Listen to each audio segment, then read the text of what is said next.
नमस्कार दोस्तों, स्वागत है आप सभी का आपके अपने YouTube channel S1 coaching centre में। फ्रेंड्स, आज की वीडियो में हम लोग एक बार फिर से साइंस के न्यूमेरिकल्स वीडियो में एक नया चैप्टर को देखने जा रहे हैं, जिसमें आज के वीडियो में हम लोग मोशन यानी कि गति के चैप्टर के जितने भी इंपॉर्टेंट न्यूमेरिकल्स क्वेश्चन हो सकते हैं आज की वीडियो में हम लोग देखेंगे। ठीक है, और इसके पहले वाले चैप्टर जो यूनिट्स एवं डायमेंशंस ऑलरेडी चैनल पर अपलोड हो चुका है, जिस किसी ने नहीं देखें वो ऊपर का आई बटन या फिर चैनल के प्लेलिस्ट में जाकर के देख सकते हैं। ठीक है, और हाँ, अगर आप चैनल पे पहली बार बने हैं तो चैनल को सब्सक्राइब करके बेल आइकन प्रेस कर दें, ताकि मैं जब भी कोई वीडियो अपलोड करूँ तो उसका नोटिफिकेशन आप तक पहुँच जाए। ठीक है, तो चलिए देखते हैं कि मोशन यानी कि गति जो चैप्टर के इंपॉर्टेंट न्यूमेरिकल्स है वो कौन कौन से। तो देखिए, सबसे पहला क्वेश्चन क्या कि एक कार का ओडोमीटर यात्रा की शुरुआत में 2000 किलोमीटर और यात्रा के अंत में 2500 किलोमीटर दर्शाता है।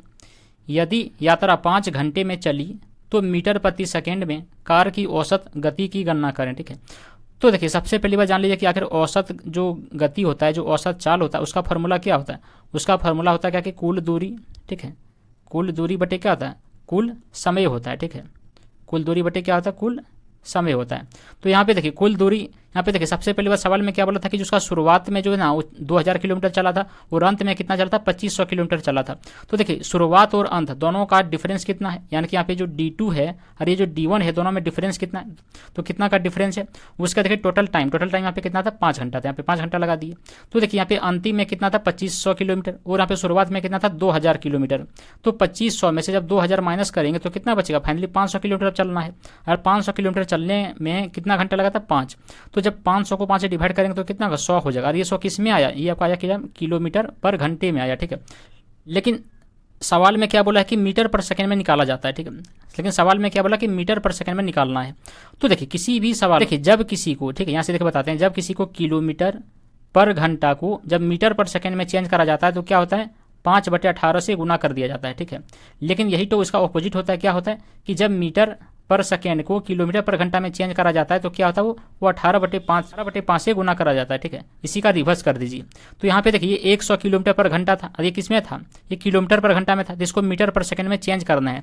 तो क्या करेंगे, 5/18 से इसको मल्टीप्लाई कर देंगे। ठीक है, यानी कि यहाँ पे देखिए ये कितना हो गया, 100 हो गया। और यहाँ पे कितना, ये 5/18 हो गया। इसको काटिए, 2 से कटेंगे कितनी बार में, ये 50 बार में। अधिक कटेगा कितनी बार, 9 बार में। अब देखिए 50 गुना 5 करेगा तो कितना हो गया, 250 हो जाएगा, यानी कि 250 हो जाएगा।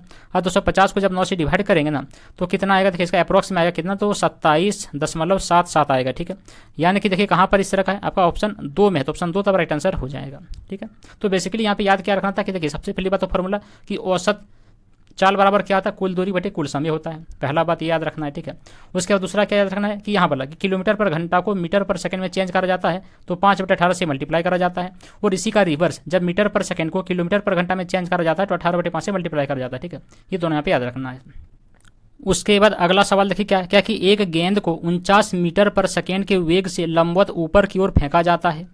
अधिकतम ऊंचाई की गणना करें जिससे यह फेंका जाता है। ठीक है, तो सबसे पहली बात यहाँ पे देखिए क्या क्या दिया है, इसको यहाँ पे पहले नोट डाउन कर लेते हैं। ठीक है, देखिए यहाँ पे क्या क्या प्रारंभिक वेग, यानी कि यहाँ पे यू का मान कितना दिया, यू का मान दिया कितना, 49 मीटर पर सेकेंड दिया है। ठीक है, उसके बाद देखिए अंतिम वेग, यानी कि यहाँ पे भी का वैल्यू दिया कितना, देखिए भी का वैल्यू जो है ना यहाँ पे क्या, अधिकतम ऊंचाई पर जाने पर ये कितना होगा, 0 हो जाएगा। ठीक है, तो यहाँ पे 0 मान लेते हैं, इसको दिया है। उसके बाद देखिए यहाँ पे पृथ्वी के गुरुत्वाकर्षण के कारण जो उसका त्वरण होगा ना, जो स्मॉल जी का वैल्यू होगा वो कितना होगा, -9.8 क्या होगा, मीटर पर सेकेंड स्क्वायर होगा। अब रही बात ये माइनस क्यों हुआ, प्लस क्यों नहीं हुआ, तो क्योंकि यहाँ पे देखिए क्या बोला था कि यहाँ पे जो है ना वो ऊपर की ओर फेंका जाता है। ठीक है, तो देखिए इस प्रकार के गेंद को जब ऊपर फेंका जाता है ना तो वहाँ पे क्या ऋणात्मक लिया जाता है। ठीक है, लेकिन जब ऊपर फेंका जाता है तो ऋणात्मक लिया जाता है, जब कोई वस्तु नीचे गिरता है तो वहाँ पे पॉजिटिव लिया जाता है। तो यहाँ पे ऊपर फेंका जा रहा था इसलिए यहाँ पे क्या ग्रेविटेशन जो इसका नेगेटिव लगेगा, माइनस में लगेगा। ठीक है, इसलिए यहाँ पे माइनस लिए। उसके बाद देखिए गति का 3 समीकरण होता है। ठीक है, 3 फॉर्मूला होता है, यहाँ पे देखिए लिख देते हैं। देखिए गति का 3 समीकरण होता है। ठीक है, कौन कौन सा, देखिए पहला समीकरण क्या होता है कि v बराबर क्या होता है, यहाँ पे u प्लस क्या होता है, ये at होता है। ठीक है, ये पहला समीकरण है। उसका दूसरा समीकरण में क्या बताया गया कि जो s होता है ना वो क्या होता है, s बराबर क्या होता है कि देखिए ut प्लस यहाँ पे क्या होता है, प्लस होता है हाफ at स्क्वायर होता है। ठीक है, क्या होता है, s बराबर ut plus half at square होता है। उसके बाद यहाँ पे देखिए तीसरा समीकरण जो होता है ना वो क्या होता है, वो होता है v स्क्वायर बराबर क्या होता है, वो होता है u स्क्वायर। ठीक है, उसके बाद क्या होता है, प्लस 2as होता है, ठीक है। जहाँ पे यहाँ पे s जो है कि ना क्या डिनोट करेगा, s यहाँ पे डिनोट करेगा डिस्प्लेसमेंट का, दूरी का यहाँ पे डिनोट करेगा, ठीक है। और u क्या है, प्रारंभिक वेग, v क्या है, अंतिम वेग, ये क्या है यहाँ पे त्वरण है, और t क्या है यहाँ पे समय है, ठीक है। तो यहाँ पे देखिए यहाँ पे क्या क्या हम लोगों के पास दिया था, यहाँ पे देखिए u का मान दिया था, उसके बाद v का भी मान दिया था, उसके देखिए यहाँ पे ये के जगह ना यहाँ पे ये के जगह में यहाँ पे कौन काम करेगा, यहाँ पे g काम करेगा, ठीक है। तो यानी कि यहाँ पे g का भी मान दिया, कौन दिया यहाँ पे देखिए इतना दिया है। तो यानी कि यहाँ पे देखिए यहाँ पे निकालना क्या था कि अधिकतम ऊंचाई की गणना करें, यानी कि आप फेंका अधिकतम ऊंचाई निकालना, ऊंचाई का मतलब डिस्टेंस निकालना है। तो उसके लिए यहाँ पे देखिए कौन सा यूज होगा, देखिए यहाँ पे ये थर्ड फॉर्मूला, मतलब न्यूटन गति का जो तीसरा नियम है, इसको यहाँ पे लगा दीजिए। क्या था कि v² बराबर u² प्लस 2as होता है, ठीक है। इसको यहाँ पे यूज करिए तो बन जाएगा। यहाँ पे बोला क्या था कि देखिए यहाँ पे v² बराबर यहाँ पे क्या था कि u², ठीक है। देखिए यहाँ पे नेगेटिव जा रहा है, ठीक है, यहाँ पे माइनस ले लेंगे, यहाँ पे माइनस क्या ले लेंगे, माइनस यहाँ पे देखिए यहाँ पे ले लेंगे क्या कि 2gs ले लेंगे, ठीक है, क्योंकि यहाँ पे ग्रेविटेशन लग रहा है। तो यहाँ पे देखिए v का मान कितना था, तो v का मान यहाँ पे 0 था, यहाँ पे ये 0 हो गया, ठीक है। उसके देखिए u का मान कितना था, 49 था, तो यहाँ पे क्या 49 का स्क्वायर हो जाएगा। फिर यहाँ पे माइनस 2 गुना g का मान कितना था, तो g का मान यहाँ पे 9.8 था, और यहाँ पे s का मान तो निकालना ही है, ठीक है। तो अब देखिए यहाँ पे ये वाला देखिए यहाँ पे ये वाला क्या ये वाला क्या नेगेटिव है, इसको उठा करके जब इस साइड में आ जाएगा, ठीक है, पॉजिटिव बन जाएगा। यानी कि यहाँ पे देखिए दोनों को मल्टीप्लाई करिए तो कितना हो गया यहाँ पे, या फिर क्या करिए इसको रहने दीजिए, ठीक है। यहाँ पे 9.8 है, इधर आकर के पॉजिटिव है, इधर यहाँ पे कितना ये 49 का स्क्वायर हो गया, ठीक है। यहाँ पे s भी लगा हुआ है इसके साथ, ठीक है, ये s हो गया। और यहाँ पे क्या है 49 का स्क्वायर, यहाँ पे देखिए 49 गुना यहाँ पे कितना ये 49 हो जाएगा, ठीक है। अब यहाँ पे देखिए s का मान निकालना है, तो s का मान निकालना है, इसको दोनों को नीचे लाइए। जब यहाँ से दोनों नीचे आ जाएगा तो यहाँ पे क्या बैठेगा, यहाँ पे देखिए ये 2 गुना यहाँ पे कितना ये 9.8 हो जाएगा, ठीक है। अब देखिए क्या करिए इस पॉइंट को उठा करके ऊपर में ले जाइए, ठीक है, ये पॉइंट को ऊपर में ले गए। अब देखिए यहाँ पे 49, तो देखिए यहाँ पे देखिए 98 बना, ठीक है। तो 49 का टेबल से 98 कटेगा 2 बार में, कटेगा 49 का टेबल से 98 2 बार में कट गया, ठीक है। अब देखिए यहाँ पे फिर इस 2 का टेबल से 10 काटिए कितनी बार में, 5 बार में काट दीजिए, ठीक है। अब देखिए यहाँ पे ऊपर में क्या हो गया, ऊपर में देखिए 5 और यहाँ पे क्या ये 49, दोनों को गुना करिए तो 9 5 45 हो गया। उसके यहाँ तक चला कितना 4 5 के 20 + 4 कितना हो गया, 20 + 4 24 हो गया। नीचे कितना रहा 2 रहा। अब 245 को जब 2 से डिवाइड करेंगे तो कितना होगा, यहाँ पे देखिए 1 होगा, फिर यहाँ पे 2 होगा, फिर यहाँ पे 2 होगा, फिर यहाँ पे 5 होगा, यानी कि 122.5 क्या आया, ये मीटर आया, ठीक है। तो कहाँ है देखिए इस तरह का ऑप्शन आपका देखिए कहाँ पर है, ऑप्शन ये में है, ठीक है। तो ऑप्शन तब ये राइट आंसर हो जाएगा। उसके बाद अगला क्वेश्चन देखिए क्या है, क्या कि 2.5 kg की पिस्तौल से 10 ग्राम की गोली चलाई जाती है। यदि पिस्तौल का पुनरावृत्ति वेग जो है वो 2.5 मीटर प्रति सेकेंड है, तो बोलता है कि बुलेट का वेग ज्ञात करिए, ठीक है। तो देखिए सबसे पहली बात यहाँ पर ना, यहाँ पे क्या लगाएंगे, संवेग संरक्षण का नियम लगाएंगे, ठीक है। और संवेग संरक्षण का नियम क्या कहता है, संवेग संरक्षण का नियम कहता है कि 2 या 2 से अधिक निकायों के लिए एक दूसरे से अलग अलग प्रणाली में कार्य करने के लिए उनकी कुल गति जो होता है वो स्थिर रहता है, ठीक है, जब तक कि उस पर कोई क्या हो बाहरी बल ना लगाया जाए। इसीलिए यहाँ पे गति का जो निर्माण या फिर विनाश क्या होता है इसमें नहीं हो सकता इसमें, ठीक है। तो यानी कि यहाँ पे देखिए यहाँ पे जो है ना संवेग संरक्षण का नियम के अनुसार जो है ना वो देखिए 2 होता है। क्या होता है कि जब संगठन के पहले और संगठन के बाद, ये 2 नियम होता है। क्या क्या होता है देखिए यहाँ पे होता है क्या, एक होता है M1, उसके बाद यहाँ पे U1, ठीक है। उसके बाद यहाँ पे क्या होता है प्लस, फिर यहाँ पे होता है M2, फिर यहाँ पे क्या होता है U2, ठीक है। वो बराबर होता है, वो बराबर होता है। देखिए यहाँ पे होता है M1, यहाँ पे किसका V1 प्लस किसका ये M2, ये किसका V2 का, ठीक है। तो इस फॉर्मूले को यहाँ पे फॉर्मूले को याद रखिएगा, ठीक है। ये संवेग संरक्षण का नियम का फॉर्मूला है, तो इसी फॉर्मूले पे यहाँ पे सेट करेंगे, ठीक है। क्या है एक बार फिर से देख लीजिए, M1 U1 plus M2 U2 बराबर होता है M1 V1 plus M2 V2 का, ठीक है। तो यहाँ पे देखिए क्या क्या पहले यहाँ पे दिया गया था, उसके लिए यहाँ पे इसको नोट डाउन कर लेते हैं, ठीक है। यहाँ पे देखिए बुलेट का द्रव्यमान, यानी कि यहाँ पे देखिए M1 का जो मान है वो दिया था, कितना दिया था यहाँ पे 10 ग्राम दिया था, ठीक है। उसके बाद यहाँ पे देखिए क्या था कि देखिए 10 ग्राम को जब केजी में चेंज करेंगे तो फाइनली कितना हो जाएगा आपका, ये हो जाएगा 0.01 kg हो जाएगा, ठीक है। कैसे हुआ तो पता है क्योंकि यहाँ पे 1000 से इसको डिवाइड कर दिया, ठीक है, ये हो गया। उसके बाद देखिए यहाँ पे इसका M2 का वैल्यू दिया था कितना, M2 का वैल्यू दिया था कितना, ये 2.5 kg है, क्योंकि यहाँ पे मास है, मास को हमेशा kg में लेंगे यहाँ पे, ठीक है। ये M1 का मान हो गया और M2 का भी मान हो गया, ठीक है। अब देखिए यहाँ पे पिस्तौल का जो है ना वो V2, यानी कि यहाँ पे देखिए V2 का वैल्यू दिया था, कितना दिया था, वो दिया था आपका देखिए 2.5 क्या आपका मीटर पर सेकेंड, ठीक है, जो कि अंतिम वे के लिए यहाँ पे इसको काउंट करा जाएगा। उसके बाद इसका V1 नहीं दिया था, इसका V1 क्या था नहीं दिया था, इसको यहाँ पे रख देते हैं क्वेश्चन मार्क्स। उसके बाद देखिए इसका U1 और U2 दोनों यहाँ पे 0 दिया था, ठीक है। इसका U1 भी यहाँ पे कितना था, इसका 0 था, और यहाँ पे इसका U2 भी कितना था वो 0 था, ठीक है। अब देखिए यहाँ पे जितना जितना यहाँ पे जो वैल्यू है ना उसको यहाँ पे क्या करते हैं, इसको पुट कर देते हैं, रख देते हैं, ठीक है। अब देखिए क्या क्या यहाँ पे वैल्यू था, तो देखिए यहाँ पे सबसे पहले M1 की जगह पे कितना रखेंगे 0.01, ठीक है। उसके बाद मल्टीप्लाई यहाँ पे कितना था U1 के लिए यहाँ पे 0 था, ठीक है, ये हो गया। फिर प्लस यहाँ पे देखिए ये 2 यहाँ पे कितना 5 इंटू यहाँ पे कितना ये आपका था U2 के लिए भी मान कितना 0 था, ठीक है। फिर यहाँ पे देखिए बराबर में यहाँ पे कितना था, बराबर में देखिए M2 ये भी कितना था आपके 0.0 यहाँ पे कितना ये 1 kg था। उसके इसका V1 का मान यहाँ पे निकालना था, यहाँ पे इसको रख लेते हैं, ठीक है। फिर यहाँ पे प्लस, ये कितना था देखिए 2.5 था, फिर यहाँ पे इसका वैल्यू कितना था, यहाँ पे 2.5 यहाँ पे दिया था ये, ठीक है। अब देखिए यहाँ पर तो पूरा का इसका पूरा का वैल्यू कितना, ये 0 हो गया। उसके बाद यहाँ पे देखिए यहाँ पर भी इसको जब सॉल्व करेंगे तो फाइनली यहाँ पे कितना होगा, ये कितना होगा देखिए यहाँ पे 0.01 इंटू यहाँ पे कितना, ये V1 हो गया। अब बराबर में इधर देखिए जब 2.5 गुना 2.5 करेंगे तो फाइनली कितना होगा 6 यहाँ पे 25 हो जाएगा, ठीक है, 2.5 हो जाएगा। और हम लोग को निकालना है V1 का, तो ये क्या करेगा, ये इसको नीचे ले आइए, ठीक है। तो यहाँ पे देखिए यहाँ पे नीचे आके कितना होगा 0.01 हो जाएगा।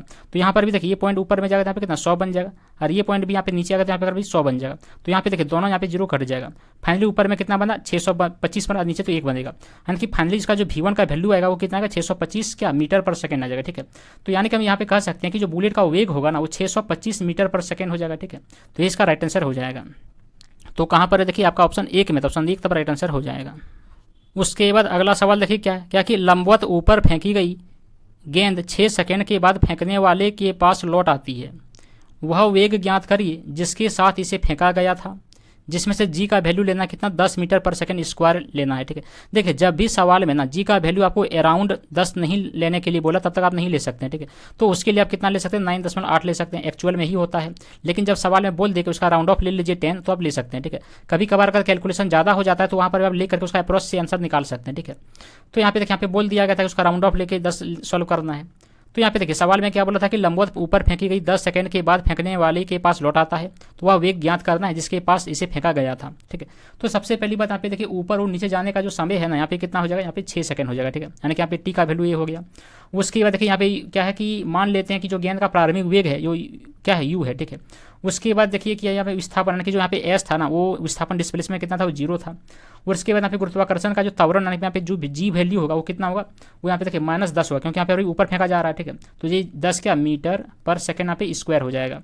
उसके बाद देखिए उसके बाद क्या गति का जो दूसरा समीकरण होता था बताए थे क्या होता है दूसरा समीकरण कि एस बराबर क्या होता है, एस बराबर होता है कि यू टी प्लस यहाँ पे कितना होता है ये हाफ ये ए टी स्क्वायर होता है, ठीक है। तो इस फॉर्मूले को यहाँ पे लगा के इसको क्या करना बना लेना है, ठीक है। तो यहाँ पे क्या था कि एस बराबर U T plus half A T square, ठीक है। इसको यहाँ पे सेट करिए।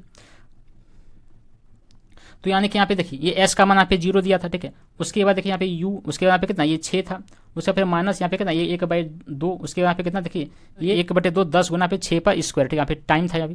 अब इसको सॉल्व करिए। यहाँ पे देखिए ये कितना होगा ये 2 से उसके बाद यहाँ पे 10 कटेगा कितनी बार 5 बार में, और यहाँ पे देखिए 5 यहाँ पे 5 हो गया गुना यहाँ पे 6 का स्क्वायर कितना होगा 36 हो जाएगा, ठीक है।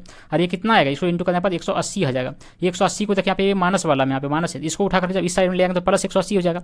और प्लस 180 यहाँ पे ये 6 है, जिसको 6 से इसको क्या करें काट दीजिए तो क्या 30 आ जाएगा, और 30 क्या आएगा यू आएगा। यानी कि यहाँ पे जो है ना यू का मान कितना आ गया 30 मीटर पर सेकंड आ गया, ठीक है। तो यानी कि यहाँ पे पूछा था क्या कि वह वेग ज्ञात करें जिसके साथ इसे फेंका गया था, तो कितना हो जाएगा यहाँ पे 30 मीटर प्रति सेकंड हो जाएगा। यानी कि यहाँ पे ऑप्शन 4 तब राइट आंसर हो जाएगा। उसके बाद अगला सवाल देखिए क्या कि विराम की अवस्था से शुरू होने वाली ट्रेन 5 मिनट में 90 किलोमीटर पर घंटा का वेग पकड़ लेती है, यह मानते हुए कि त्वरण का समान है। इस दौरान ट्रेन के द्वारा तय की गई दूरी कितनी है, ठीक है। तो सबसे पहली बात यहाँ पे देखिए जो प्रारंभिक वेग यानी कि यहाँ पे जो u का वैल्यू दिया था वो कितना दिया था मान लेते हैं कुछ नहीं तो 0 था, ठीक है। 0 का 1 किलोमीटर पर घंटा था। उसके बाद यहाँ पे देखिए इसका वेग अंतिम वेग वो कितना दिया था देखिए यहाँ पे 90 किलोमीटर पर घंटा था। उसके बाद यहाँ पे देखिए टाइम यानी कि यहाँ पे समय का वैल्यू दिया था कितना पर 5 मिनट। अब 5 मिनट को जब घंटा में चेंज करेंगे तो कितना होगा 1/12 क्या हो जाएगा वो घंटा हो जाएगा, ठीक है। उसके बाद यहाँ पे देखिए अब यहाँ पे निकालना किसका है, यहाँ पे ये का वैल्यू निकालना है, ठीक है। तो देखिए यहाँ पे किसका फॉर्मूला लगाएंगे, तो सबसे पहली बात यहाँ पे देखिए ये यानी कि त्वरण निकालने का ना एक फॉर्मूला होता है। क्या होता है फॉर्मूला, वो होता है देखिए v माइनस यू बटे यहाँ पे t होता है, ठीक है। जहाँ पे v क्या होता है अंतिम वेग होता है, और उसके बाद u क्या होता है u का क्या होता है प्रारंभिक वेग होता है, और t क्या होता है समय होता है। यहाँ पे देखिए यहाँ पे अंतिम वेग दिया था कितना आपका 90 दिया था। उसके बाद यहाँ पे प्रारंभिक वेग कितना दिया था 0 दिया था, और यहाँ पे टाइम का वैल्यू दिया था कितना 1/12 दिया था, ठीक है। तो यहाँ पे देखिए जब इसको सॉल्व कर लेंगे ना फाइनली तो इसका आंसर कितना आएगा, इनकी त्वरण का मान कितना आएगा आपका देखिए यहाँ पे ऊपर चल जाएगा ये 12, तो 12 गुना 90 करेंगे तो कितना होगा 1080। ये 1080 क्या आ गया, ये आपका 1080 आएगा किलोमीटर पर घंटा स्क्वायर आ गया, ठीक है। ये किलोमीटर पर घंटा स्क्वायर आ गया, ठीक है। उसके बाद यहाँ पे देखिए त्वरण का मान निकाल लिए। अब यहाँ पे बोला था क्या दूरी निकालना है, तय की गई दूरी निकालना है, ठीक है। तो देखिए दूरी निकालने के लिए यहाँ पे जो है ना जो न्यूटन की गति एस बराबर क्या होता है वो होता है यू टी, ठीक है। उसके बाद प्लस क्या होता है ये हाफ ये ए टी स्क्वायर होता है, ये न्यूटन की गति का दूसरा समीकरण है, ठीक है। तो इसी दूसरा समीकरण का प्रयोग करके यहाँ पे बना लेंगे। अब देखिए यहाँ पे एस निकालना है, यहाँ पे यू का मान कितना दिया था, यू का मान तो यहाँ पे 0 दिया था, ठीक है। और टी का मान कितना दिया था 1/12 दिया था। उसके बाद यहाँ पे देखिए 1 यहाँ पे 2 है, ये का मान अभी जस्ट निकाले कितना निकाले 1080 निकाले, ठीक है किलोमीटर पर घंटा। उसके यहाँ पे देखिए टी स्क्वायर, यहाँ पे टी का मान कितना था, टी का मान 1/12 था, 1/12 का जब स्क्वायर करेंगे तो कितना हो जाएगा आपका 1/144 हो जाएगा। ठीक है, अब देखिए इसको काट लीजिए, यहाँ पर देखिए इसे भी इसका सॉल्व करेंगे कितना 0 आ जाएगा, तो इसका तो कोई काम ही नहीं है। अब यहाँ पे सॉल्व करिए तो देखिए 2 का टेबल से कटेगा कितनी बार में, 5, यहाँ पे 4 0, तो 540 बार में कटेगा। ठीक है, उसके बाद और काटिए, देखिए 6 का टेबल से काटिए, तो 6 का टेबल से कटेगा कितनी बार, ये 90 बार में कटेगा। अरे कटेगा कितना 6 दूना 12, 6 चौक 24 से 24 बार में कटेगा। फिर 6 का टेबल से काटिए, ये कटेगा 15 बार में, ये कटेगा कितनी बार में, ये कटेगा 4 बार में। फिर उसके बाद देखिए 15/4 यानी कि 4 से जब 15 को डिवाइड करा जाएगा तो कितना आएगा 3.75 क्या आएगा किलोमीटर आएगा। ठीक है, यानी कि यहाँ पे इसका जो डिस्टेंस होगा वो कितना हो जाएगा 3.75 किलोमीटर, यानी कि यहाँ पे ऑप्शन 4 तब राइट आंसर हो जाएगा। ठीक है, तो देख रहे हैं सवालों को कैसे बनाया जाता है। तो सबसे पहली बात तो क्या होता है तरीका न्यूमेरिकल्स बनाने के लिए फिजिक्स का, कि देखिए जो पहले डाटा दिया रहा था उसको पहले आपको नोट डाउन करिए। ठीक है, उसके बाद पहले वहाँ पे देखिए कि क्या क्या हम लोग को चाहिए, और उसके अकॉर्डिंग वहाँ पे जो है ना उसका रूल को फॉलो करिए कि कौन सा फॉर्मूला पे यूज करना है। वैसे भी देखिए हम लोग आज इस चैप्टर में किसका पढ़ रहे हैं, मोशन यानी कि जो गति के चैप्टर के सवाल देख रहे हैं। तो गति का चैप्टर में अक्सर जो क्वेश्चन पूछा जाता है वो आपका न्यूटन की गति का जो 3 समीकरण है उसी से रिलेटेड ज़्यादातर सवाल देखने को मिलता है। ठीक है, तो इसलिए जो गति का 3 समीकरण है इसको आप तो रट जाइए। ठीक है, उसके बाद अगला सवाल देखिए क्या कि एक वस्तु का द्रव्यमान 50 किलो है, वह 8 मीटर प्रति सेकंड स्क्वायर की दर से स्थिर अवस्था से गतिमान होती है, वह वस्तु 15 सेकंड में कितनी दूरी तय करेगा। ठीक है, तो सबसे पहली बात यहाँ पे देखिए क्या क्या दिया गया था, यहाँ पे देखिए दिया था क्या कि देखिए एम यानी कि जो वस्तु का द्रव्यमान है ना वो दिया था, कितना दिया था 50 kg दिया था। ठीक है, उसके बाद यहाँ पे दिया था कि त्वरण यानी कि यहाँ पे ए का वैल्यू दिया था, कितना दिया था 8 मीटर पर सेकेंड स्क्वायर दिया था त्वरण का वैल्यू। उसके बाद देखिए यहाँ पे टी का वैल्यू यानी कि समय का वैल्यू यहाँ पे दिया था, कितना दिया था, समय का वैल्यू दिया था 15 सेकेंड दिया था। ठीक है, तो उसके बाद देखिए अब यहाँ पे क्या निकालना है, देखिए गति के समीकरण का जो दूसरा फॉर्मूला था अभी जस्ट बताए थे, क्या होता है उसका फॉर्मूला, वो होता है एस बराबर क्या, ये यू टी प्लस क्या होता है ये हाफ ये ए टी स्क्वायर होता है। ठीक है, इसको याद रखिएगा। अब देखिए यहाँ पे जो एस का मान जो है ना वो नहीं दिया था, एस तो निकालना ही है। वहाँ पे देखो दूरी पूछा है तो एस तो निकालना ही है। अब देखिए यहाँ पे यू का मान तो 0 था, कुछ नहीं तो 0 था, तो यहाँ पे 0 उसको यहाँ पे रख दिया, वैसे भी यहाँ पे 0 रखेंगे तो पूरा 0 हो जाएगा। अब देखिए यहाँ पे प्लस में हो गया 1/2, यहाँ पे ये का मान दिया था, ये का मान दिया था कितना 8 दिया था, यहाँ पे 8 रख लीजिए। उसके बाद रही बात टी का मान, तो टी का मान दिया था यहाँ पे, टी का मान दिया था कितना 15 दिया था, 15 का स्क्वायर कितना हो गया आपका तो 225 हो गया। ठीक है, अब देखिए यहाँ पे 2 का टेबल से जब 8 कटेगा तो 4 बार में हो जाएगा। अब देखिए 225 गुना जब 4 करेंगे तो फाइनली कितना आ जाएगा आपका, ये आपका 900 मीटर आ जाएगा। तो 900 मीटर तक आ गया। यहाँ पे पूछा भी वही था कि कितनी दूरी तय करेगा, तो कितना दूरी तय करेगा 900 मीटर दूरी तय करेगा। वैसे भी यहाँ पे देखिए इस 50 किलो का ना कोई उपयोग है ही नहीं, कोई प्रयोग ही नहीं हुआ। तो वैसे भी हम बताए थे कि पहले डाटा को लिख लीजिए। ठीक है, लिखने के बाद ही दिमाग में हिट कर जाएगा कि किस फॉर्मूले को लगा करके सॉल्व करना है। ठीक है, तो यहाँ पे देखिए एक साथ सॉल्व हो गया, यानी कि यहाँ पर ऑप्शन 4 तब राइट आंसर हो जाएगा। ठीक है, उसके बाद अगला सवाल देखिए क्या है कि एक रेलगाड़ी 10 सेकेंड में 18 किलोमीटर पर घंटा से 72 किलोमीटर पर घंटा तक त्वरित होती है, रेलगाड़ी के द्वारा तय की गई दूरी कितना होगा। तो सबसे पहली बात यहाँ पे देखिए क्या क्या दिया था, यहाँ पे देखिए वैसे भी सवाल में ना देखिए मीटर पर सेकंड में निकालना। ठीक है, क्योंकि यहाँ पे ऑप्शन में वही है। तो यहाँ पे देखिए यहाँ पे जो है ना वो दिया था, यहाँ पे देखिए यहाँ पे यू का वैल्यू दिया था, कितना दिया था यू का वैल्यू 18 किलोमीटर पर घंटा दिया था। और 18 किलोमीटर पर घंटा को मीटर पर सेकंड में चेंज करने के लिए कितना से गुना करेंगे 5/18 से गुना कर देंगे, पहले भी बताए थे। तो यहाँ पे देखिए 18 कट जाएगा, तो फाइनली यहाँ पे यू का वैल्यू कितना आएगा 5 मीटर पर सेकेंड आ जाएगा।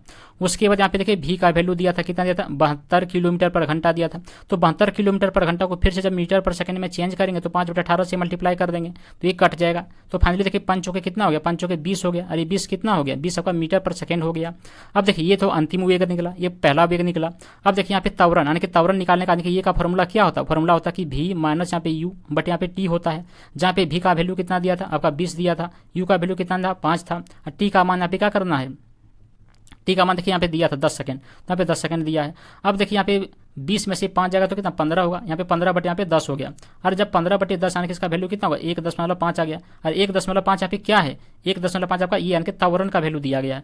अब देखिए हम लोगों के पास क्या आ गया त्वरण आ गया। ठीक है, उसके बाद क्या क्या और आ गया, देखिए यहाँ पे यू तो है ही भी तो है ही। तो यहाँ पे पूछा था कि दूरी निकालिए, दूरी निकालने के लिए तरीका क्या था, न्यूटन के गति का जो दूसरा समीकरण है उसको यहाँ पे यूज करके निकाल लीजिए। ठीक है, तो क्या था एस बराबर फॉर्मूला, तो अब तो रटा गया होगा। ठीक है, क्या था कि यू टी प्लस यहाँ पे कितना था कि हाफ ये ए टी स्क्वायर था। अब यहाँ पे देखिए इसको सेट कर दीजिए, एस तो निकालना ही था जो कि यहाँ पे डिस्टेंस को यहाँ पे कंसीडर कर रहे थे। ठीक है, अब देखिए यहाँ पे यू का वैल्यू कितना दिया था, यू का वैल्यू कितना था यहाँ पे देखिए यू का वैल्यू कितना था आपका 5 था। ठीक है, ये 5 था। उसके बाद देखिए टी कितना था 10 था, ये यहाँ पे हो गया। फिर यहाँ पे प्लस हाफ कितना हो गया, यहाँ पे ये का वैल्यू अभी निकाले थे कितना 1.5 निकाले थे। उसके बाद यहाँ पे देखिए टाइम का वैल्यू कितना 10, तो 10 का स्क्वायर कितना हो जाए, यहाँ पे 100 हो जाएगा। ये हो गया। अब देखिए यहाँ पे जब पॉइंट हटेगा तो नीचे कितना 10 बन जाएगा, और ये 1 0 कट जाएगा। फिर 2 का टेबल से यहाँ पे 10 कटेगा कितनी बार में, 5 बार में। अब देखिए यहाँ पे 10 5 जा कितना होता है 50 होता है, ये 50 यहाँ पे लिखिए। उसके यहाँ पे देखिए 15 5 जा कितना होता है 75, यहाँ पे 75 हो गया। अब जब 50 + 75 को जब ऐड करेंगे तो फाइनली कितना होगा 125 हो जाएगा। अरे 125 क्या आ गया, मीटर आ गया। यही तो पूछा था कि उसका दूरी कितना होगा, तो कितना होगा 125 मीटर, यानी कि यहाँ पर ऑप्शन 3 तब राइट आंसर हो जाएगा। उसके बाद अगला सवाल देखिए क्या कि स्कूल क्षेत्र की ओर आ रही एक कार नियत त्वरण यानी कि 3 मीटर पर सेकंड स्क्वायर के साथ 36 मीटर पर सेकंड से 9 मीटर पर सेकंड तक धीमी हो जाती है। कार को अंतिम वेग तक धीमा करने में कितना समय लगता है, यानी कि यहाँ पे क्या पता चला कि टी का फाइंड करना है वैल्यू। ठीक है, तो देखिए सबसे पहली बात क्या क्या दिया था उसको नोट डाउन करिए। यहाँ पे देखिए यहाँ पे यू का वैल्यू दिया था, कितना दिया था 36 यानी कि 36 मीटर पर सेकेंड दिया था। उसके बाद यहाँ पे देखिए भी का वैल्यू दिया था, कितना दिया था तो 9 मीटर पर सेकेंड दिया था। उसके बाद यहाँ पे देखिए ये यानी कि त्वरण का भी वैल्यू दिया था, कितना दिया था तो -3 मीटर पर सेकेंड स्क्वायर दिया था त्वरण का वैल्यू। अब यहाँ पे देखिए टी निकालना है, क्या निकालना है, टी निकालना है। तो यहाँ पे देखिए यू है, भी है, ये भी है, टी फाइंड करना है। तो देखिए गति का समीकरण का कौन सा फॉर्मूला यूज करेंगे, तो देखिए पहला फॉर्मूला ही यूज कर लीजिए। गति का समीकरण का पहला फॉर्मूला क्या कहता है कि भी बराबर क्या होता है, भी बराबर होता है यू प्लस क्या होता है वो एटी होता है। क्या होता है भी बराबर यू प्लस एटी होता है, जिसमें से यहाँ पे देखिए भी का वैल्यू दिया था कितना ये 9 दिया था। ठीक है, उसके देखिए यहाँ पे यू का वैल्यू कितना दिया था ये 36 दिया था, यहाँ पे नोट डाउन करिए। उसके देखिए यहाँ पे ये का वैल्यू कितना दिया था -3 दिया था। और यहाँ पे टी का मान तो फाइंड करना ही करना है, तो यहाँ पे टी को टी रहने दीजिए। अब देखिए यहाँ पे क्या करें, इस 36 को इस साइड में ले आइए। जब 36 को इस साइड में लाएंगे तो यहाँ पे कितना देखिए 36 में से 9 घटेगा तो कितना बचेगा आपका, ये बचेगा कितना 27, जो कि माइनस में बचेगा तो ये -27 हो गया। अब बराबर में इधर क्या होगा, बराबर में देखिए यहाँ पे कितना माइनस यहाँ पे 3t हो जाएगा। फिर देखिए दोनों साइड में माइनस से कट जाएगा, यानी कि 3 का टेबल से 27 कटेगा 9 बार में, यानी कि यहाँ पे जो टी का वैल्यू निकला वो टी का वैल्यू कितना निकल गया 9 सेकेंड निकल गया। ठीक है, यही तो पूछा था कि वो टाइम कितना होगा, तो टाइम कितना निकला 9 सेकेंड, यानी कि तब देखिए यहाँ पे ऑप्शन 2 तब राइट आंसर हो जाएगा। ठीक है, तो देख रहे हैं सवालों को कैसे सॉल्व करा जा रहा है कि पहले तो जो दिया है उसको नोट डाउन करिए। ठीक है, उसके बाद थोड़ा सा सोचिए कि आखिर किस फॉर्मूले को लगा के इसको सॉल्व करा जा सकता है। ठीक है, तो उसे यहाँ पे बन जाएगा आसानी से। उसके बाद अगला सवाल देखिए क्या कि ऊपर की ओर ऊर्ध्वाधर रूप से फेंकी गई एक गेंद वापस जमीन पर 12.5 सेकेंड के बाद आती है, उसे फेंकने का वेग निकालना है। तो यहाँ पे देखिए सबसे पहले यहाँ पे क्या क्या दिया गया था, यहाँ पे देखिए यहाँ पे जो भी का था ना वो भी का वैल्यू दिया था कितना पे 0 दिया था। ठीक है, उसके यहाँ पे देखिए यू का वैल्यू यहाँ पे दिया था कितना, यू का वैल्यू तो निकालना है, यहाँ पे दिया ही नहीं था, यहाँ पे यू का वैल्यू तो निकालना ही है। उसके बाद यहाँ पे देखिए टाइम यानी कि टाइम का वैल्यू यहाँ पे दिया था, कितना था टाइम का वैल्यू, तो अब दिया था 12.5 दिया था, ये यहाँ पे लिख लिए। अब देखिए यहाँ पे क्या बोलता है कि उससे फेंकने का वेग यानी कि यू निकालना है। देखिए गति का समीकरण का जो पहला फॉर्मूला था वो क्या था, तो भी बराबर क्या था ये यू प्लस यहाँ पे क्या था वो एटी था। ठीक है, जिसमें से यहाँ पे देखिए जी देखिए यहाँ पे जो जान लीजिए यहाँ पे जो टाइम का वैल्यू होगा ना, देखिए यहाँ पे देखिए एक ऊपर फेंकने पर और फिर वापस नीचे आने पर इसका जो है दोनों की जगह के समान होता है। ठीक है, वैसे यहाँ से गया एक्स फिर वापस आया एक्स, यानी कि दोनों कितना 2x हो गया, यानी कि 2x का यहाँ पे वैल्यू दिया था कितना दिया था 12.5 दिया था, यानी कि यहाँ पे x का मान कितना हो गया तो 12.5 को जब 2 से डिवाइड करेंगे तो कितना होगा वो आपका हो जाएगा 6 कितना ये 2.5 हो जाएगा इस तरह का अप्रॉक्सीमेट। ठीक है, ये हो गया। अब देखिए यहाँ पे यू का वैल्यू फाइनली कितना होगा, यहाँ पे देखिए ये 9 यहाँ पे 8 मल्टीप्लाई यहाँ पे कितना 6.25, जब इसको दोनों को सॉल्व करेंगे ना इसका अप्रॉक्स में आएगा कितना 61 मीटर प्रति सेकंड का अप्रॉक्स में आ जाएगा। ठीक है, तो यानी कि यहाँ पे ऑप्शन तब एक राइट आंसर हो जाएगा। उसके बाद अगला सवाल देखिए क्या कि एक वस्तु को 14 मीटर प्रति सेकेंड की चाल से ऊपर की ओर फेंका गया है और यह 10 मीटर ऊपर गया। उच्चतम बिंदु तक पहुंचने के लिए वस्तु के द्वारा लिया गया समय की गणना करना है। यहाँ पे तो सबसे पहले बात यहाँ पे क्या क्या दिया था, यहाँ पे देखिए यहाँ पे यू का वैल्यू दिया था कितना, यू का वैल्यू दिया था कितना ये 14 मीटर पर सेकेंड दिया था। उसके यहाँ पे देखिए भी का वैल्यू क्या था कुछ नहीं था 0 था, यहाँ पे मान लेते हैं। ठीक है, उसके बाद यहाँ पे देखिए जो जी का मान था वो कितना था, जी का मान कितना था ये 9.8 मीटर पर सेकेंड यहाँ पे स्क्वायर था। ठीक है, उसके बाद यहाँ पे देखिए क्या हो जाएगा निकालना क्या यहाँ पे बोला है क्या वस्तु द्वारा लिया गया समय की टी निकालना है। तो यहाँ पे टी का वैल्यू क्या कुछ नहीं यहाँ पे, तो यहाँ पे देखिए किसका फॉर्मूला लगाएंगे तो देखिए यहाँ पे यू है बी है, यहाँ पे ये की जगह कंसीडर करें जी को, तो यहाँ पे ये भी है, यहाँ पे टी नहीं है। तो यानी कि देखिए गति का समीकरण का पहला फॉर्मूला ही लगा दीजिए। पहला फॉर्मूला क्या है, पहला फॉर्मूला क्या कि यू कि भी बराबर क्या है यहाँ पे यू प्लस यहाँ पे क्या है ये ए टी है, तो इसी को यहाँ पे क्या करिए यूज करके सॉल्व कर लीजिए। ठीक है, तो यहाँ पे देखिए भी का मान कितना था इधर यहाँ पे 0 हो गया, यू का वैल्यू कितना था, यू का वैल्यू था कितना 14 था, उसके यहाँ पे देखिए माइनस हो जाएगा, उसके यहाँ पे प्लस कितना हो गया देखिए यहाँ पे ये एक जगह पे कितना हो गया 9 पे कितना ये 8 हो जाएगा। ठीक है, उसके यहाँ पे देखिए टी का वैल्यू कितना था, टी का वैल्यू कुछ नहीं था यहाँ पे। ठीक है, ये हो गया यहाँ पे। वैसे भी देखिए यहाँ पे जो है ना उच्चतम बिंदु तो ऊपर फेंकने के लिए यहाँ पे जी का मान कितना नेगेटिव हो जाएगा यहाँ पे, तो नेगेटिव यहाँ पे इसको लेंगे, ठीक है।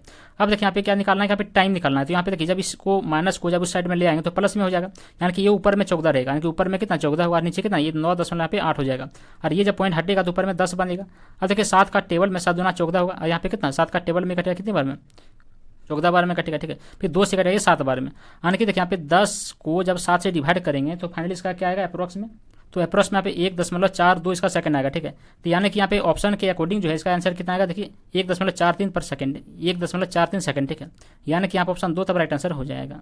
उसके बाद अगला सवाल देखिए क्या क्या कि 2 मीटर प्रति सेकेंड स्क्वायर के त्वरण के कारण एक निश्चित अवधि में वस्तु का वेग जो है वो 20 मीटर पर सेकेंड से 30 मीटर पर सेकेंड तक बढ़ जाता है। उस अवधि में वस्तु का विस्थापन ज्ञात करना है। तो सबसे पहली बात देखिए यहाँ पे क्या क्या दिया है उसको नोट डाउन करिए। देखिए यहाँ पे जो ए का वैल्यू दिया था कितना दिया था, वो दिया था आपका 2 मीटर पर सेकेंड स्क्वायर दिया था, ठीक है। उसके यहाँ पे देखिए भी का वैल्यू दिया था कितना दिया था आपका, दिया था 30 मीटर पर सेकेंड दिया था। उसके देखिए यहाँ पे यू का वैल्यू दिया था कितना, वो दिया था कितना 20 मीटर यहाँ पे पर सेकेंड दिया था। यहाँ पे डिस्प्लेसमेंट यानी कि दूरी निकाला, यानी कि यहाँ पे एस का वैल्यू क्या करना है, फाइंड करना है। अब देखिए जो गति का समीकरण का जो तीसरा फॉर्मूला था वो क्या था, वो था देखिए यहाँ पे भी स्क्वायर, ठीक है। उसके यहाँ पे बराबर क्या था, वो बराबर था क्या यू स्क्वायर माइनस क्या था ये प्लस 2as था, ठीक है। तो यानी कि यहाँ पे देखिए यहाँ पे एस निकालना, यानी कि यहाँ पे इसका फॉर्मूला क्या बन जाएगा, वो बनेगा आपका भी स्क्वायर माइनस क्या यू स्क्वायर, और यहाँ पे क्या होगा बटे में आपका 2a हो जाएगा, ठीक है। यहाँ पे क्या होगा आपका ये एस निकल जाएगा। तो इस फॉर्मूले में यहाँ पे सेट कर देना है। अब देखिए यहाँ पे क्या हो जाएगा, यहाँ पे क्या क्या वैल्यू दिया था, यहाँ पे देखिए भी का मान कितना था आपका, भी का मान 30 था, तो देखिए 30 का स्क्वायर कितना होगा आपका ये 900 हो गया, ठीक है। फिर यहाँ पे माइनस यू का मान कितना था 20 था, तो 20 का स्क्वायर कितना था 400, यानी कि यहाँ पे कितना 400 हो गया। अब फिर यहाँ पे देखिए ये 2 गुना ये का मान कितना था आपका 2 था, यहाँ पे 2 रख दीजिए। अब देखिए 500 में से 400 माइनस होगा तो फाइनली कितना होगा, देखिए 900 में से 400 माइनस होगा तो फाइनली कितना आपका ये 500 हो जाएगा। ये 500 यहाँ पे नीचे कितना 4 हो गया। अब जब 500 को 4 से डिवाइड करेंगे तो फाइनली कितना 125 बार में कट जाएगा, यानी कि 125 क्या होगा इसका आंसर आ जाएगा। यानी कि यहाँ पे देखिए कहाँ पर है ऑप्शन 2 में, तो ऑप्शन 2 तब राइट आंसर हो जाएगा। उसके बाद अगला सवाल देखिए क्या क्या कि यदि कोई वस्तु किसी इमारत से गिरती है और 4 सेकंड के बाद भूमि से टकराती है तो भवन की ऊंचाई कितना होगा। जहाँ पे जी का मान लेना है कितना, देखिए 10 मीटर पर सेकंड स्क्वायर लेना है। तो यहाँ पे देखिए क्या क्या दिया था उसको नोट डाउन करा जाए। तो देखिए यहाँ पे यू का वैल्यू दिया था कितना, यू का वैल्यू दिया था आपका 0। उसके बाद टी का वैल्यू दिया था कितना, टी का वैल्यू दिया था 4 सेकेंड। उसके बाद यहाँ पे देखिए क्या है कि भवन का ऊंचाई पता करना है। यानी कि यहाँ पे देखिए जो है ना वो एस का फॉर्मूला क्या होता है, एस का फॉर्मूला क्या होता है, एस का फॉर्मूला होता है क्या, देखिए यहाँ पे यू टी, उसके बाद यहाँ पे प्लस क्या ये हाफ ये जी टी स्क्वायर, ठीक है। क्योंकि यहाँ पे गति का समीकरण का दूसरा फॉर्मूला यूज कर दिया, ठीक है। क्योंकि यहाँ पे निकालना था वही यहाँ पे दिया था इसीलिए। तो यहाँ पे देखिए यू का मान यहाँ पे 0 है, पूरा ये 0 हो जाएगा। अब यहाँ पे कितना ये हाफ हो जाएगा। यहाँ पे जी का मान कितना होगा, जी का मान यहाँ पे 10 लेने के लिए बोला तो यहाँ पे 10 रख लीजिए। और टी का मान कितना था, यहाँ पे 4 था, 4 का स्क्वायर कितना 16 हो जाएगा। अब 2 का टेबल से 16 घटेगा 8 बार में, फिर 8 गुना 10 करेंगे तो कितना हो जाएगा 80 आ जाएगा। 80 क्या आ गया मीटर आ गया, यानी कि 80 मीटर इसका आंसर हो जाएगा। यानी कि यहाँ पे ऑप्शन 1 तब राइट आंसर हो जाएगा, ठीक है। उसके बाद अगला सवाल देखिए क्या क्या कि एक ट्रक एक चट्टान से गिर जाता है और 0.8 सेकेंड में जमीन पर पहुंच जाता है। वह चट्टान जमीन से कितनी ऊंचाई पर है, जहाँ पे जी का मान लेना कितना 10 मीटर पर सेकंड स्क्वायर लेना है। अब देखिए यहाँ पे क्या क्या दिया था, यहाँ पर भी लिख लीजिए। यहाँ पे देखिए यहाँ पे एस का मान क्या ऊंचाई तो निकालना है, ठीक है। उसके बाद यहाँ पे देखिए यू का मान यहाँ पे कितना दिया था, यू का मान आपका यहाँ पे 0 दिया था। उसके बाद यहाँ पे देखिए यहाँ पे टाइम का वैल्यू दिया था कितना दिया था आपका 0.8 सेकंड यहाँ पे दिया था। और यहाँ पे जी का भी वैल्यू दिया था कितना आपका 10 मीटर पर सेकंड स्क्वायर दिया था, ठीक है। तो यहाँ पे निकालना एस का वैल्यू। तो एस का फॉर्मूला फिर से लगाइए, क्या होता है कि U T plus half G T square, जिसमें से यू का मान 0 थे पूरा यहाँ पे कितना ये 0 हो जाएगा, ठीक है। उसके यहाँ पे देखिए प्लस यहाँ पे कितना ये हाफ, यहाँ पे जी का मान कितना था, यहाँ पे 10 था, और यहाँ पे टी का मान कितना था 0.8 था। तो 0.8 का जब 2 बार गुना करेंगे तो कितना होगा ये 0.64 हो जाएगा, ठीक है। अब देखिए यहाँ पे 2 से 10 कटेगा कितनी बार में, 5 बार में कटेगा। अब देखिए यहाँ पे यहाँ कहता 0.64 गुना 5 करिए तो कितना होगा, 5 के 20 6 30 31 32, यानी कि यहाँ पे 3.2 हो गया। तो 3.2 इसका मीटर हो जाएगा, यानी कि यहाँ पे ऑप्शन 3 तब राइट आंसर हो जाएगा, ठीक है। उसके बाद अगला सवाल देखिए क्या क्या कि एक प्रतिध्वनि 2 सेकंड में लौटती है। यदि ध्वनि की गति 342 मीटर पर सेकंड है तो स्रोत से प्रतिबिंबित सतह की दूरी कितनी है। तो देखिए यहाँ पे सबसे पहले बता पे क्या था कि ध्वनि की गति दिया था कितना दिया था 342 मीटर पर सेकंड, वैसे भी एक्चुअल में होता ही है, ठीक है। उसके बाद यहाँ पे देखिए क्या है कि एक प्रतिध्वनि सुनने के लिए लिया गया समय, यानी कि यहाँ पे टी का वैल्यू दिया था कितना आपका, देखिए ये 2 सेकंड हो जाएगा, ठीक है। क्योंकि 2 सेकंड में वहाँ पे एक बार जाया गया फिर वापस आया, इसलिए यहाँ पे 2 सेकंड लगा, ठीक है। अब देखिए यहाँ पे तय की गई दूरी, जो तय की गई दूरी है तो दूरी भी 2 बार ट्रेवल, देखिए दूरी भी 2 बार ट्रेवल करेगा, यहाँ पे इधर डी फिर यहाँ पे इधर डी, यानी कि 2D हो गया। तो 2D का वैल्यू यहाँ पे कितना होगा, यहाँ पे भी इंटू यहाँ पे कितना ये टी हो जाएगा, ठीक है। अब देखिए यहाँ पे कितना था ये 2 था, यहाँ पे क्या ये डी था, यहाँ पे भी का वैल्यू दिया था कितना, आपका 342 दिया था। उसके यहाँ पे देखिए टाइम का वैल्यू दिया था कितना, तो टाइम का वैल्यू दिया था यहाँ पे कितना, आपका 2 दिया था, ठीक है। तो ये 2 से इसको क्या करें, इसको काट लीजिए, तो फाइनली कट जाएगा। तो फाइनली इसका जो डिस्टेंस होगा कितना होगा, 342 ही हो जाएगा, ठीक है। तो यानी कि यहाँ पे देखिए 342 मीटर हो जाएगा। वैसे भी इसको ऐसे भी याद रख लीजिए, ठीक है, कि जब भी कोई ध्वनि जो है ना वो जाता है और फिर वापस अगर लौट आता है ना, तो उसका जो स्पीड होता है वही उसका रह जाता है, उसका डिस्टेंस वही होता है, ठीक है। यानी कि इसका डिस्टेंस कितना वही हो जाएगा, यानी कि आप ऑप्शन एक तब राइट आंसर हो जाएगा। उसके बाद अगला सवाल देखिए क्या क्या कि 400 केजी द्रव्यमान की बंदूक के संवेग की गणना करिए जब यह 0.25 मीटर पर सेकंड के वेग से प्रतिक्षेपित होती है। तो देखिए यहाँ पे सबसे पहली बात, यहाँ पे जो बंदूक का द्रव्यमान यानी कि यहाँ पे एम का वैल्यू दिया था, कितना दिया था आपका, ये 400 केजी दिया था। उसके बाद यहाँ पे देखिए इसका प्रतिक्षेपित वेग यानी कि यहाँ पे भी का वैल्यू दिया था कितना, वो दिया था कितना 0.25 मीटर पर सेकेंड दिया था। उसके बाद यहाँ पे संवेग यानी कि पी का वैल्यू दिया था कितना भाई, एम इंटू भी दिया था, ठीक है। अब देखिए यहाँ पे पी का वैल्यू निकालना, जिसमें से एम का मान कितना है 400, यहाँ पे 400 रख लीजिए। उस यहाँ पे भी का मान कितना था 0.25, यहाँ पे 0.25 रख लीजिए। फिर यहाँ पे जब इसको हटाएंगे यहाँ पे नीचे 100 बैठ जाएगा और यहाँ पे ये 2 कट जाएगा, 2500 कितना होगा 100 हो गया। और ये 100 क्या आ गया, ये 100 का आ गया केजी मीटर पर सेकेंड हो जाएगा, ठीक है, केजी मीटर पर सेकेंड, क्योंकि संवेग का मात्रक होता है क्या, केजी मीटर पर सेकेंड, यानी कि यहाँ पे 100 केजी मीटर पर सेकेंड। तो कहाँ पर है देखिए आपका ऑप्शन 2 में है, ठीक है। तो ऑप्शन 2 तब राइट आंसर हो जाएगा। तो बस इतना ही था फ्रेंड्स, जितना भी मोशन चैप्टर का इंपॉर्टेंट न्यूमेरिकल्स हो सकता था मैंने इस वीडियो में कवर कर दिया, ठीक है। तो आई होप वीडियो पसंद आया होगा, अगर पसंद आया होगा तो उसको लाइक करें और दोस्तों के पास भी शेयर कर दें, ठीक है। चलिए मिलते हैं फिजिक्स का एक अगले न्यूमेरिकल चैप्टर में, तब तक के लिए धन्यवाद, जय हिंद।